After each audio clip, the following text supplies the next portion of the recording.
Merci. Tozali dimanche, vous nous suivez partout à travers le monde. Bande Konangai, na pesubino mbote. Et si nous sommes besoin d'Abisso, l'actualité nous oblige de venir auprès de vous. Atabokoyoka plateau na biso ezali pembeni ya losambo. Beau tenir biso rigueur et abato bazo sambe la main. On a songé vraiment vous informer. Alors raison pour laquelle toyeko Sololana Bino, Bozolanda Bisso, Ebele, Tosola Makambo, ils sont tellement irigeants.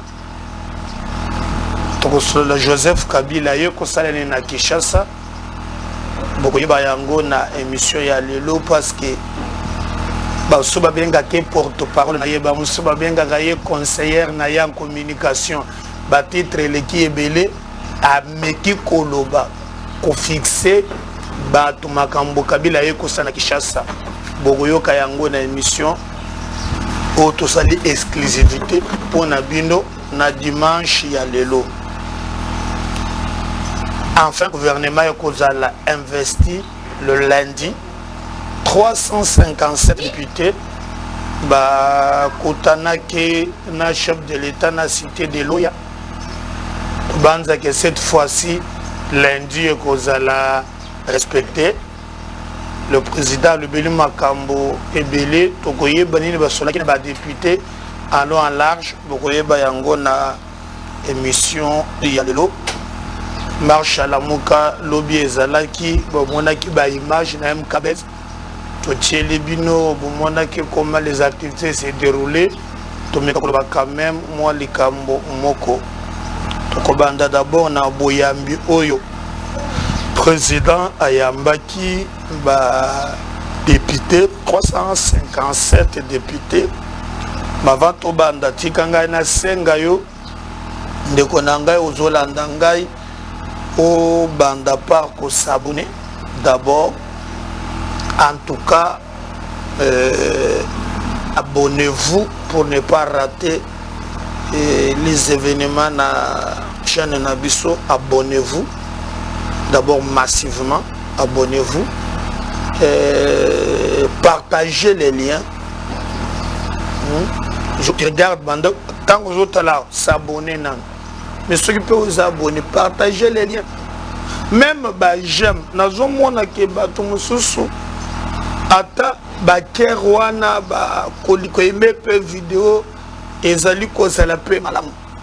Donc ça montre à quel niveau vous allez kolanda biso. Donc vous savez biso makambo misa to na biso pe to kozala toujours prêt pour na ko sauter. Et nous avons même dit mosala tozo sala tozana équipe toza pour ça ba matériel ba biloko pour vous informer.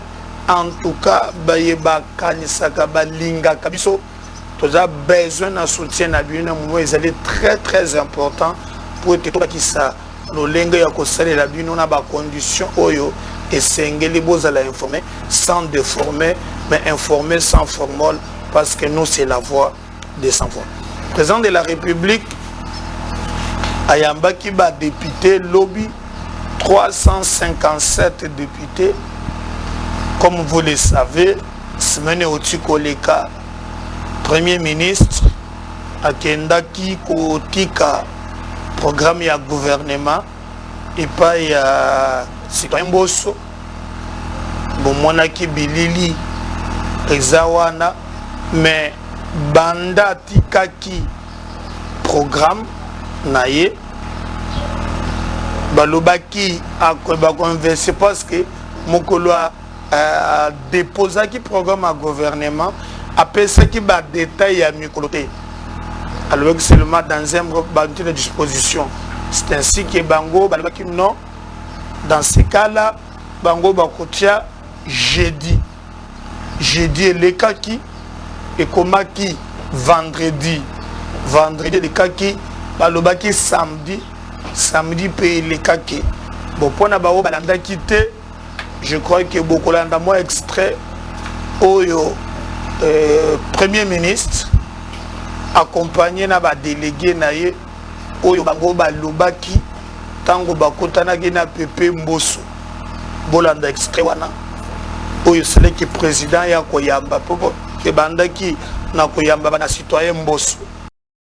Condé est venu présenter les grandes lignes du plan de son investissement à l'Assemblée nationale. Et c'est le président de cette institution, Christophe Mbosso Nkodia, qui l'a reçu. Devant les députés nationaux qui vont auditionner ces plans d'investissement, le gouvernement Samalou Condé sera donc appelé à convaincre les élus du peuple pour qu'ils soient probablement investis après 48 heures. Nous sommes venus nous acquitter d'un devoir traditionnel, comme tout le monde l'a suivi, après la publication du gouvernement. Ici, c'est une autre étape importante, celle du dépôt officiel du programme d'action du gouvernement de l'Union sacrée de la nation. Nous avons été bien reçus par le président de l'Assemblée nationale et nous avons dit que nous restons à sa disposition pour que l'équipe gouvernementale puisse venir se présenter à l'Assemblée selon le calendrier qui sera fixé, de sorte que nous puissions présenter officiellement le contenu de ce programme du gouvernement qui va être fait à la primeur des honorables députés. Nous avons tenu compte de tous les aspects de la vie nationale de la République démocratique du Congo. Cette annonce intervient peu après des tractations de certains partis politiques qui ont menacé récemment l'investiture du nouveau gouvernement des Warriors. Certains députés ont réclamé le respect des promesses qui, à leur niveau, n'ont pas été tenues dans la formation du gouvernement. Voilà. Je crois Bolandi, malgré qu'on déposait un programme one et le comme côté etikala ko Salem. Toyoko comme na étape au Toyoki ba investir gouvernement te pour ba député ya est ba sengi nano d'abord bitumba esila ba sengi d'abord la paix. Donc l'ironie du sort ba ambish likolo ya ba ambish ba bosani ke makambo ya est bango mutu ba mema yango. Donc gouvernement komaka hypothétique batu bazolobela batu bambata mutu na mutu komaka na version na ye. Et d'ailleurs biso to proposa ke ceux qui ba chantage les kaki en tout cas c'est que ba dissoudre cette assemblée. Et Oumeli, le président Arzongi, il y a 357. Mais parmi les réclamations, il y a 50 000 $, il y a réclamé 10. Est-ce que le président Yambi Bango, rassuré Bango, Bazouakio Bango, Babandaki Koluka, Ngaï Nayoto Yebite, Poto Monika Kabafandi, pour ne président Bandiko sur le lana bango. Mais parce que certains sources nangai balobi quand même bazunion sauté atamwandam bazuma epokola. Donc on est bas seka kilo bamba muso bas seki donc moyen té. Mais moi j'ai demandé aussi au président le lenga ba député bazala ba caprice. Et qu'azo yamba bango parce que bango ne va investir gouvernement a totalement na raison. Mais à kenda kapé directement na caprice ya ba congolais au pe bazomo na passe. Il y a des Congolais qui souffrent, qui n'ont rien. Si un député qui touche 11 000 $, Azo Kanisakazo s'est retrouvé parce qu'il a joué son rôle pleinement reconnu par la Constitution. Azo réclamé avantage. À combien plus forte raison, ba Congolais oyo babimaka na se ya mbula, bakendaki ko voter yo. Ba Congolais bazo massacrer bango, bakendaki ko voter yo. Pas si atteindre un niveau que batu ba komi yeba lisusu te. Donc je demanderai au président de la République de fois même boto bandaki ko sala yango, mais ba tribune populaire ko change directement la population pour que se retrouve à capé. Parce que de toutes les façons, ce n'est pas ces 200 ou 357 Oyo Bakozala vraiment na capacité à voter président en 2023. Le président Azala Kayeli n'a suffrage direct. C'est le peuple où il y a voté comme député, le même peuple n'a pas voté président. Contrairement à député, député a élu la circonscription. Mais le président de la République n'a pas de circonscription. Circonscription à président Zali étendu Mobimba ya Congo. Donc le président tout intérêt, Ndenga Zali ko céder na ba caprice ya ba député ba politicien pour na confirmer gouvernement. Chantage, tout le monde qui ba caprice, tout le monde qui boy. Le président a fini par trouver un consensus na ba politicien. Mais Sengeli a yeba que le plus important et Sengeli a un consensus na population. Po bango wana ndeba kokote la tolobaka ndenge nini démocratie, c'est là que pouvoir il y a peuple pour le peuple et par le peuple. Biso même na niveau na biso Congo on avant tolobaka que l'homme est l'agent principal de l'action gouvernementale. Au côté kolobate kozo salela mboka ceux qui mutuali pembeni. Donc moi je veux demander au président de la République à Salamanso pour te ayo que la candidate population que ba politicien kasi ba sololi nini tango ba sololi le président a lobeli makambo a lobeli makambo ya double nationalité na ba député asengi na bango bakende na lombangu batala likambo wana comme vous le savez et l'obami et constitution na biso et lobby qui nationalité congolaise eza moko bakokite ko détenir yango na nationalité mususu pembeni, ce qui a fait que makambo ebele ezongi siba parce que si ça dépendait que de moi okomona par exemple monto azawa aza mondibu mais mondibu wana accueilli France. D'ailleurs, vous avez vu que même aux mer Méditerranéenne, combien les Africains bazo koufa. Pour nanine, bazo koufa parce que le président nabiso en Afrique bazali vraiment kokokate ko servir bambo canabiso.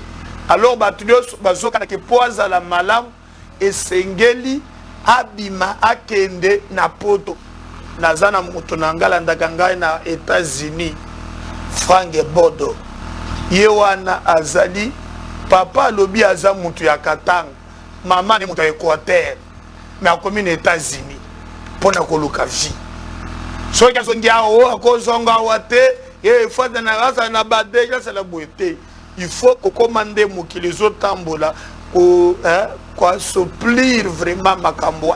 Mais je pense qu'il faut aussi réfléchir surtout net na ba est wana ndenge makambo ezaleli tout ça base quand même aussi des mesures conservatoires. Donc le président a sololi na bango sengi ba député batala likambo wana to sala kapé ba élection a diaspora et votakate mais diaspora na biso sunga kabato awa mingi ata la plupart bazaka pona ko finga hein la plupart omoni papa fande na ordinateur hein ou azafiki na Danemark omoni ngana landa kande ba finga quand même na par réseaux sociaux peut ça passe. Mais il y a des diaspora oyo vraiment ba congolais ba mia olibanda bazali ko sunga bazali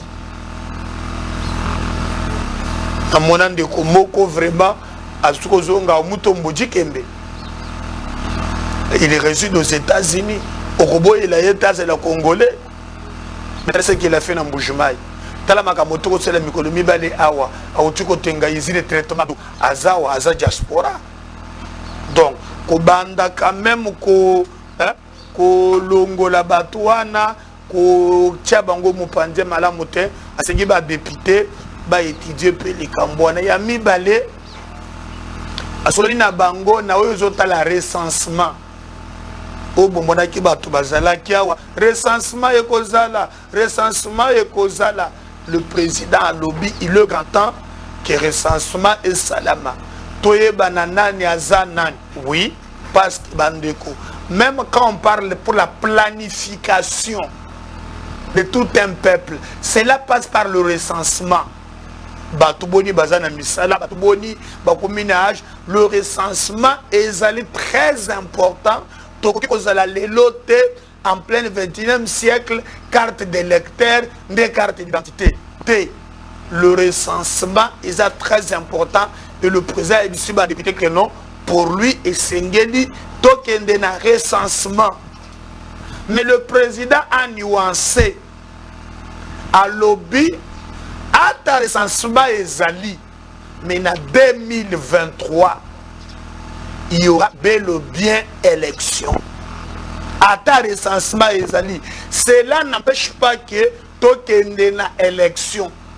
Donc les gens qui rêvent, il y a kokanisa que non, le recensement ezali kolongo la élection, bazali komikosa parce que nous irons aux élections en 2023 et le président a levé na ba député bakende na lombango, il a même aussi kose asenga kibango batala ba réforme, les réformes, vous voyez, ba pesa seni ba loye koza la malam pour être token de élection en 2023. Donc le recensement est qu'exclure élection en 2023 ou on a des présidents à sololi na ba député.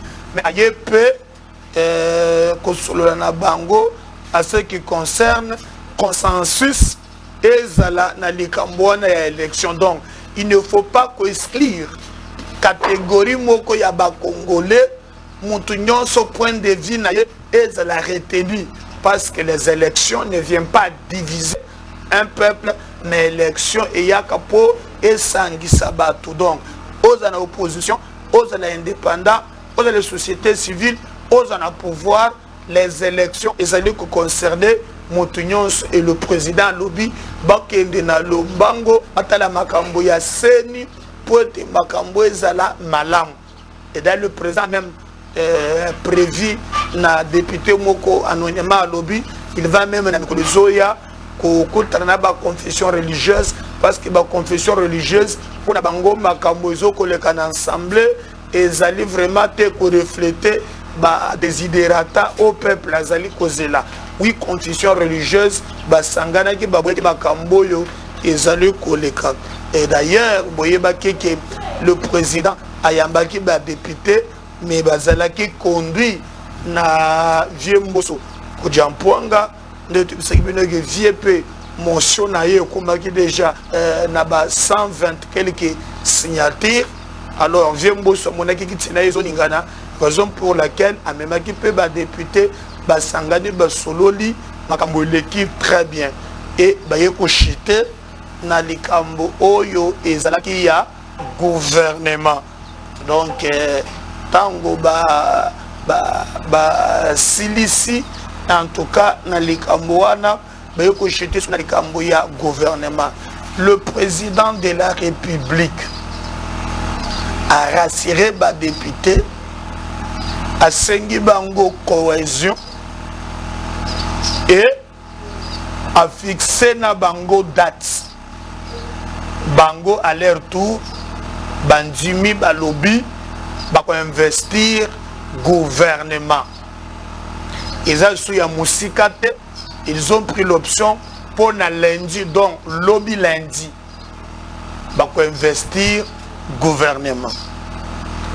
Nous pensons que naba député ya est bazala kikuna bako kanisa cette fois-ci qu'intérêt ya mboka et l'équipe a intérêt na bango moko privé. Donc bandimi qui va investir gouvernement. Mais je vais un peu réfléchir là bino. Ata ba investir gouvernement. Ngana zomona kaka na liroyo président a tombé na jeune bango. Même lorsque le gouvernement est causal investi, bande nanga pour retenir émission oyo. Gouvernement causal instable. Nous allons passer dans cette assemblée ba motion likolo ya ba motion. parce que lobby tango bakendaki 357 wana na makanisi na bango balobaki président ko libérer le tchotcho ko tambola. Et j'aurais appris si c'est vrai ou c'est faux, je ne peux pas confirmer quand même que non, moi mouké bazouak. Est-ce que bazouak une totalité, est-ce que bazouak me mena yébité? Mais maintenant, et cause la gouvernement, il y a chantage. Même le ministre de l'Intérieur, il y a motion alimentaire, motion incidentielle, motion yaboy. Donc, ce gouvernement a investir yango na zomo na lolenge kozala la bande kunangai et kozala lolenge moko ya malamu te. Donc, il est grand temps toye baké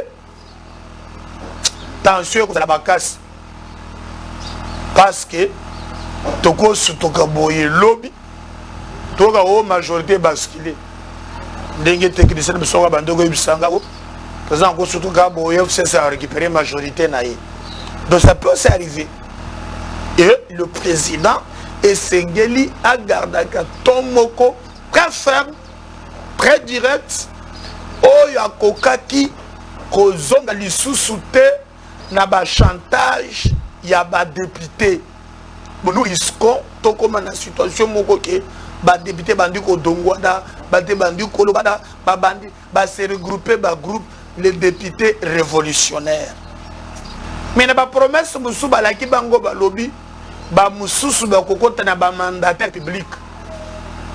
Donc les députés révolutionnaires nombre na bango mususu na ba mandataire ba sa bisanye calculer ba lobby o na ba mandataire public et na ceux qui sont 60 et ceux qui 100 ba mususu ba komisa ngo ebele pour na bango ceux qui bazu mandataire ba kamaka 3 personnes bazu ba PCA. Donc pour Nabango, et puis ils ont comme Musangai que un député qui a été élu pour représenter le peuple au Parlement, le député a commis Kolinga qui m'a Parlement. Donc, on sort le bureau, il faut que les mitou balé.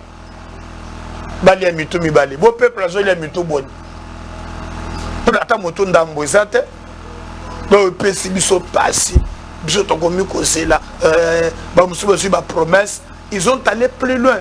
Kosengata même que non, basa la bango document.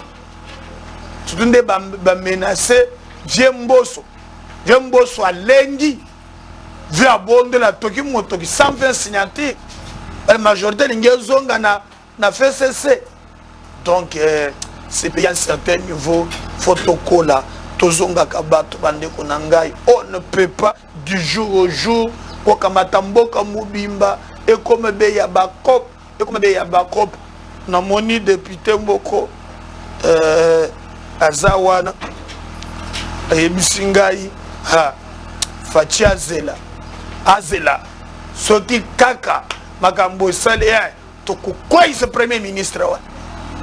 Même ça, Malukon, Bako Salaye, chantage, Lobby Yaka n'a parlé, Lobby Yaka.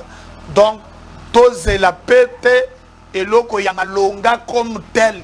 Tous les gouvernements ils ont gouvernement ya bakop na ndenge bakonyokoma en tout cas to pesa chance mais ensemble onde na zomona en tout cas na moni chantage kozala mingi bande konangai to telemarikolo to bonde la mboka pote en tout cas makambo kende liboso. Alors ba parti politique balar pe kotambola mukolo wana ba mama ya baki batseko wana ba drapeau ba 3000 ba 5000 biso to kotinda ba technicien na biso ba kozala na palais du peuple.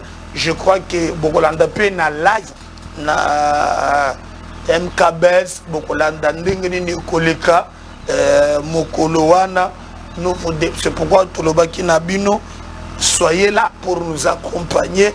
Aide na bino et kozala vraiment très important pour te toko banako servir bino toko banako talisa bino lolengene ni tozali ko tambwisa mboka na biso et que bokora teta élément moko te bolanda kilobi comme nos techniciens bakitaki sur terrain ndenge ni basali bino reportage bolanda ki borata ki le komoko teleka ki na Kinshasa grâce à MKBS. Donc, vous abonnez à la chaîne Oyo, et allez causer des informations en temps réel. Nous mettons nos équipes et cause la lobby na Tongo, Bokolanda direct, il y a investi, il y a gouvernement, à moins que les députés, lobby Zagui à Est. On a payé à centre, on a payé on se peut député qui cherche ça, donc des trucs qui sont full. On peut go Salem, mais on attend voir vraiment que le biais à la Monkolo Yasuka pour être investir gouvernement et to sengi ba député wana to sengi ba député wana ba yeba que peuple azotale la bango ce pays n'appartient pas aux politiciens ba investir gouvernement tous les canaux on a que le peuple parce que le grand temps tout se retrouver parce que Bolamo il y a Congo et Koleka c'est la Congolais bisomoko toko qui jamais que se contredire il est grand temps mboka na biso batonyo soba mona Bolamo bandiko na ngai tango ba politicien bazo sepela mais batala peu passe nous avons appris que pour na one étape musus mais il faut au moins 7,5 millions de dollars juste pour convertir le gouvernement, sans compter les indemnités de sortie. Il y a des membres du gouvernement en place, donc il y a des mais biso to lobby au-delà ya nyonso, au-delà makambo nyonso bazo sala batala pe passe ya ba Congolais. Joseph Kabila akoloba ayeko sala nini na Kinshasa bandiko biso MKBS tobundi tozweli bino interview il y a porte-parole naïe comme vous le savez porte-parole naïe ba oyo ba yebakite azali est-ce que ça porte-parole bon attention la confusion mingi porte-parole conseiller naïe tango akendaki awa na et pas moyen joueur na Lualaba na Kolwezi azalaki kaka na ye azalaki pembeni ayo kozonga awa bazalaki kaka na ye balo même na Kashamata il a passé tout le temps na ye donc en contrepartie biso MKBS tobundi toyeba likambo nini kombo na ye ezali Barbara Nzimi avec conseiller en communication. Or, abandaki ko sa l'émission moko na Congo web kombo nango na ezoki mangai abandaki ko yamba vraiment ba politique. Je vois ça doit être Congo mais Congo émission on ezalaki un peu les plus célèbres émissions en tout cas ezalaki beaucoup suivi. Je trouverai voilà, regard sur, voilà, merci, technicien Bissou Azu, regard sur. Donc, il y a un commis conseillère en communication, Joseph Kabila, il y a un Alobaka Mingi, pour Kabila, c'est un bateau, en commune Oyo Naye, Kikaya, Soki Kikaya, Bini Karubiansen, conseiller na diplomatie Naye, Azalaki Pe, Atambola Kapé Naye, il y a un Moutokentake Naye na Dubai ayeko zonga na ye awa baka apesi nini Kabila ayeko sala mais Kabila ngofanda pata na Kashamata kuna kolongo ya Kabila kuna boyoki keo bakangi bakataka mususu nde tolobaki pa na biso TV eza radio te. Je vais vous laisser suivre avant biso moko to continuer bolanda nini ye ayeko sala na Kinshasa on a un petit problème là mais on résout ça nini ayeko sala bokolanda dans quelques minutes parce que tozolinga nde bozwa son il y a interview naye voilà maintenant que l'article l'article 30, au-delà de tout discours, l'article 30 donne le droit à tout Congolais de circuler librement sur les territoires nationaux. Et Joseph Kabila, en tant que citoyen congolais, revient librement dans sa capitale pour y rester durant le temps voulu, communier avec sa famille biologique, politique, et pourquoi pas avec quelques Quinois, comme on le dit, chaque chose à son temps. Au moment venu, le président Joseph Kabila pourrait communier avec tout le monde, pourquoi pas. Alors ces Quinois aujourd'hui qui ont été surpris de l'arrivée de Joseph Kabila des manières très simples mais aussi discrètes, je dirais que pour Joseph Kabila, la santé n'a pas de prix. La santé d'un être humain demeure primordiale. Alors vu l'aggravation de la deuxième vague de la Covid-19, donc les mesures barrières, les restrictions doivent être vraiment suivies de près. Donc c'est la raison pour laquelle il n'a pas souhaité exposer la population quinoise justement au danger de la Covid-19. Il a préféré rentrer dans le silence, mais aussi en toute simplicité.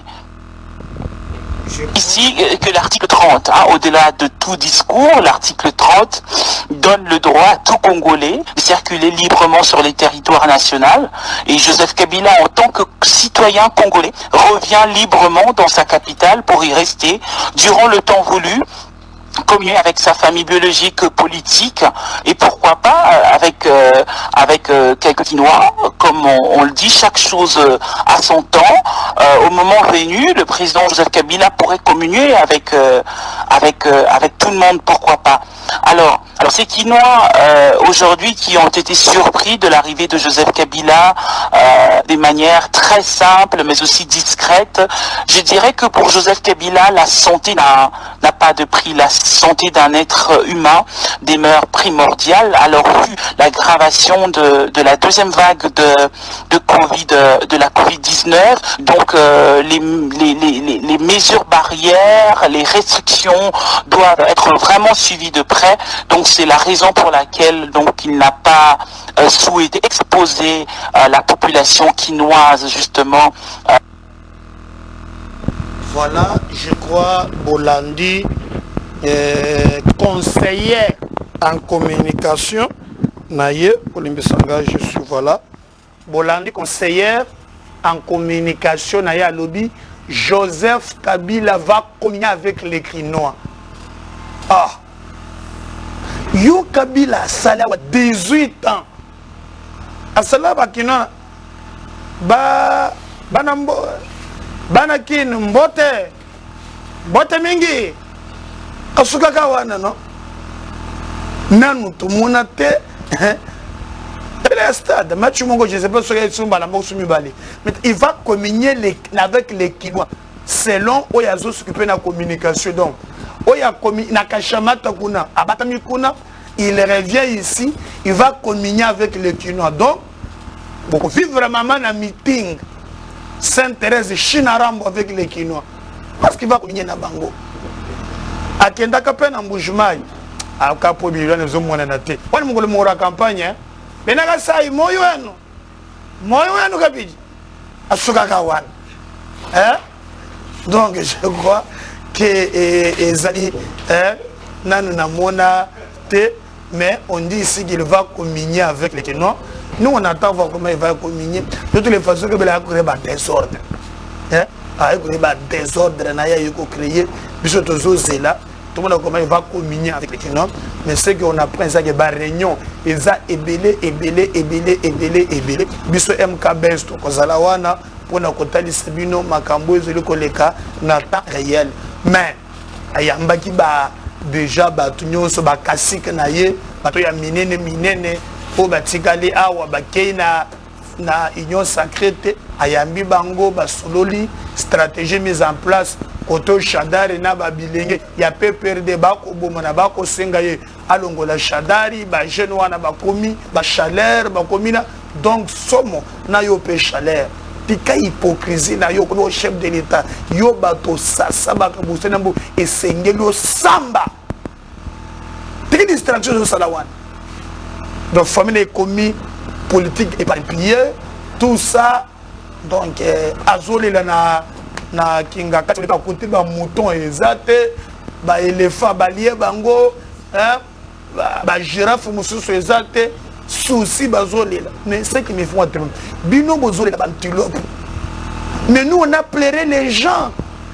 Biso là ba Rossi, biso là ba Thérèse Kapangala. Bino komi kolela ba nyama. Non. Na le but que faut bazo ba girafe na bino mais biso là bato.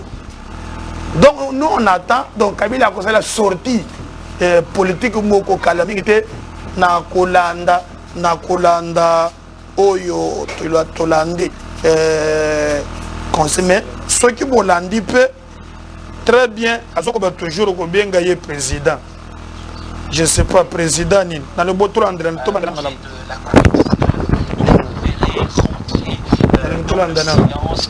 il y a peu perdu.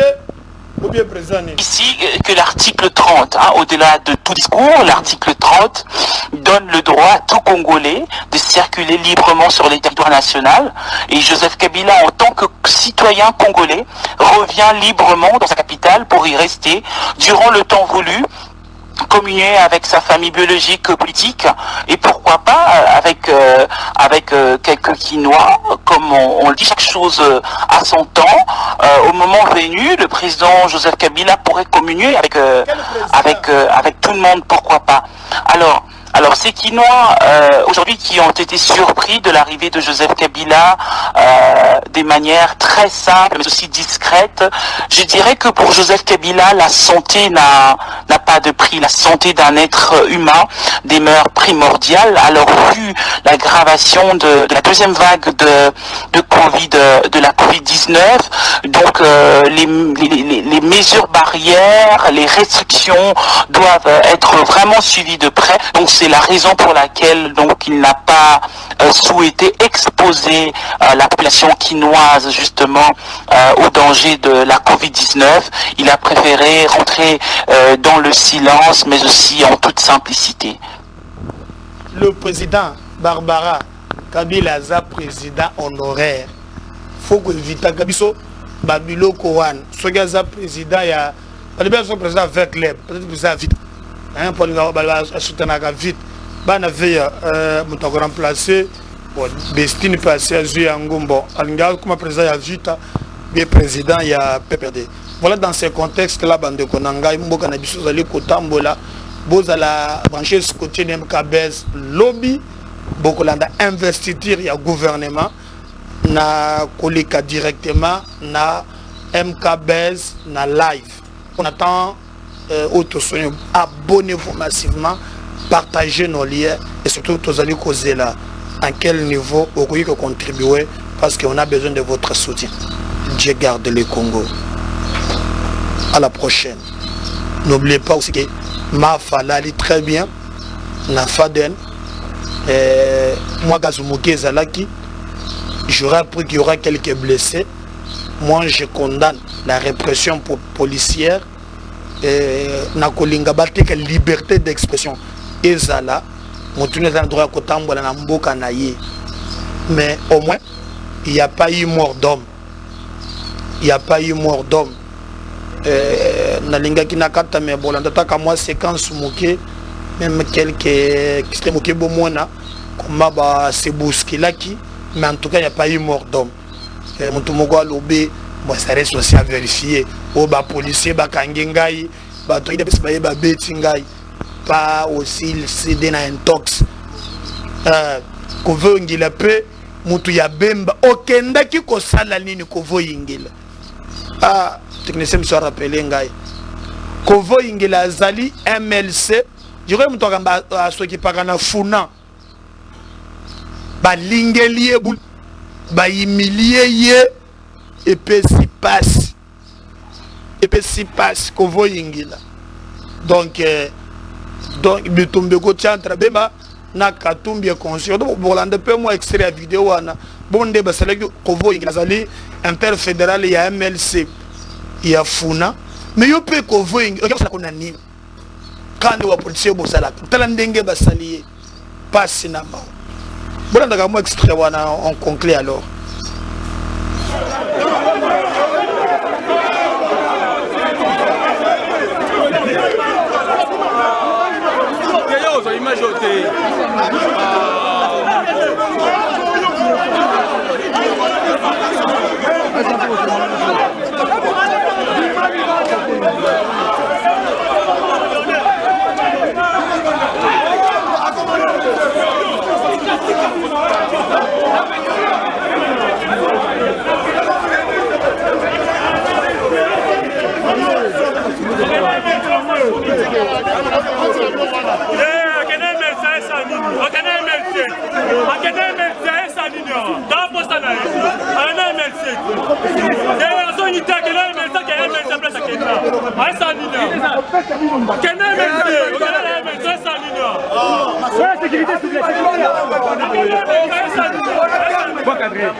bomoni ndenge makambo komeli kovo pasi pe mawa donc population ata moko babeti babetaki ye boye pe soki mekota soki ndenge nini wana na moni bano katumbi baka musinga ye muntu nommé vraiment chargé à mobilisation na idéologie katumbi na moni penza muntu agota chargé de l'idéologie donc on est ensemble une formation idéologique et ça passe. Dieu garde le Congo. Abonnez-vous massivement. Bye, à la prochaine live lobby à investir au gouvernement na MKBS. Merci.